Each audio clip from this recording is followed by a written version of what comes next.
Everyone, this is Katie Gomez, and I'm here to tell you about my project for the Intro to Assistive Technology class at Bowling Green. So I created a Google site. You'll see that I set up the site with 5 main areas in assistive technology. I'll just kind of go through what I added to the site.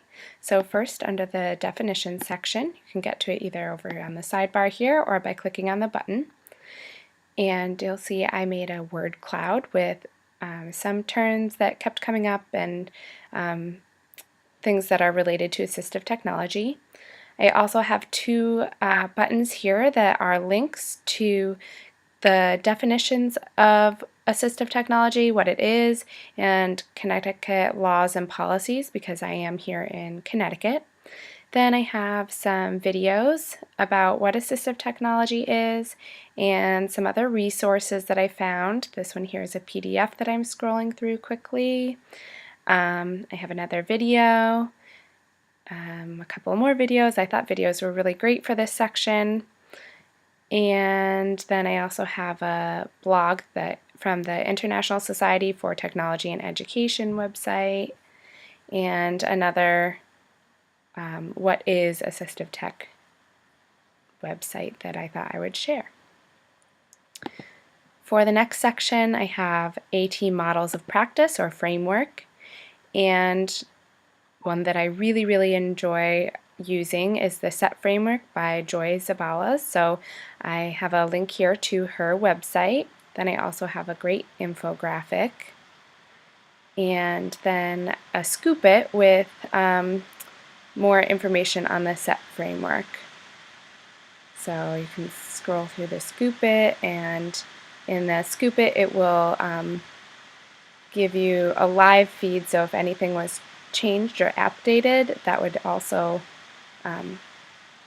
be on here. Then I have some information on the HAT model, so I have a video, and I have a nice graphic about what it is, and an excerpt from a textbook that I have titled The Principles of Assistive Technology, and it's from Chapter 1. And then it also compares some other models with the HAT model, the Canadian Model of Occupational Performance and Engagement, and the Person, Environment, Occupation, and Performance models. So from that, there's the citation there. From that, I also found a video on those 2 other models. So there's one here and one there.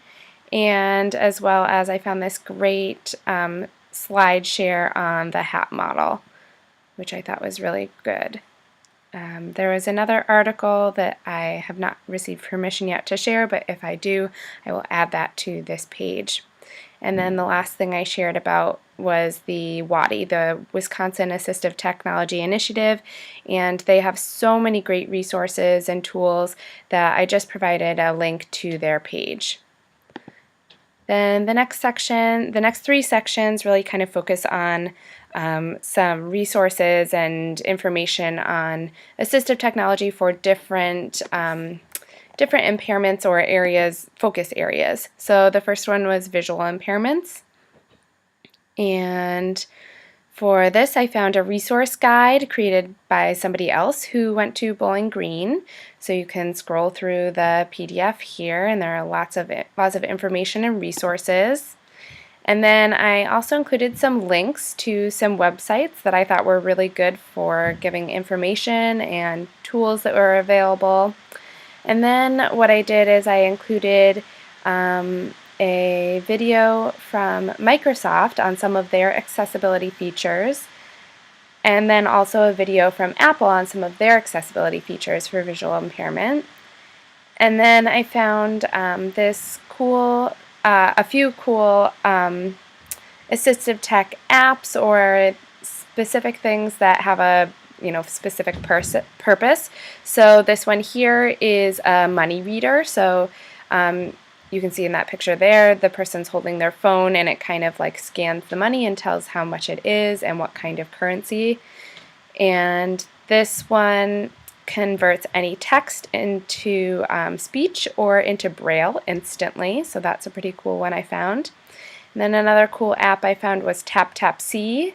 So you can just tap twice on your phone when you have the app open, and it tells you about what it is that is there in front of you. So I thought that was pretty cool.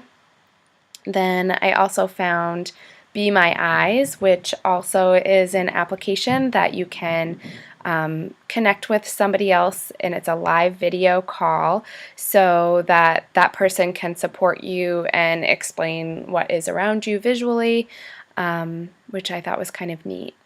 Then I found this article, Helping Students with Visual Disabilities, that has lots of resources and tools that they talk about in there, and they break it into 3 main areas for visual impairments.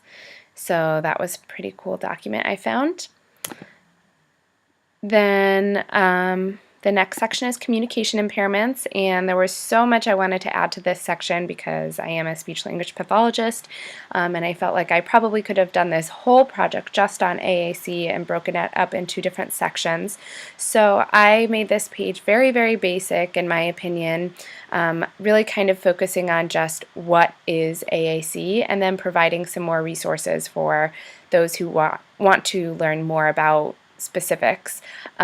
So my goal is that I'm going to use this final project kind of just as like a very basic skeleton and add a lot to it. So this page has an AAC fact sheet, who uses AAC devices, and then some information on what it is. Here's a little article, what is AAC?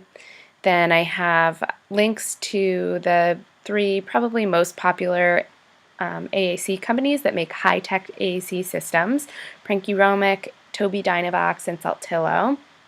And then one little plug, I just felt like I couldn't only just explain what it was.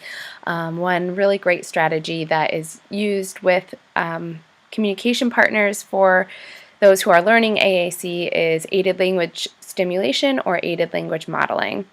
So I just wrote a little blurb here on what it was and a video. I included a link to Call Scotland or AAC Scotland. They have some good very basic resources. And then a couple books that I've read that I thought were also pretty good ones, just kind of like to learn a little bit more about what somebody's journey of learning AAC and becoming a fluent communicator with AAC might be. And then I also included some blogs and resources for educators at the bottom. 2 big ones that I really love are the Assistive Wear Core Classroom website and PRC Language Lab. So that was my resources for augmentative alternative communication. So that's for people with communication impairments. And then for my hearing impairment section, some assistive technology I found for hearing impairments. Looks like it's taking a minute to load. Here we go. I embedded this from the Hearing Loss Association of America, just kind of understanding what is hearing assistive technology, the different types, and about FM systems, and real-time captioning. Then I also embedded this, if you click on it, it will take you to ASHA and all about what they have to offer as far as hearing assistive technology goes. So you can see that some of their main things is about it: FM systems, infrared systems, induction loop systems, one-to-one communicators, and other hearing assistive technology for children. Then this video I thought was really, really cool. It's a simulation, and it kind of shows you how somebody with a hearing impairment might be hearing a teacher, and they set it up with different variables. So in quiet and noise, when you're closer or farther, and then also the difference when you may be using an FM system. So that was really cool, I thought. And then I included some information on FM systems. And I'll scroll down quickly so you can see. Then I also found this really cool app that really you'd have to be looking for it you'd have to have a specific user in mind. It wouldn't work for everybody, but it's an app that reads somebody's sign and then turns it into speech. So kind of like text to speech, but instead of text, it's sign. So sign to speech, which I thought was kind of neat. And then I also included iPad accessibility features and Microsoft accessibility features for hearing impairments. And then the last resource I included was the National Institute on Deafness and Other Communication Disorders, which also had some great information. So that is everything that I included in my Google site, and I will include a link to my Google site also, so that you can go check it out and see all of those great resources that I found. Thanks!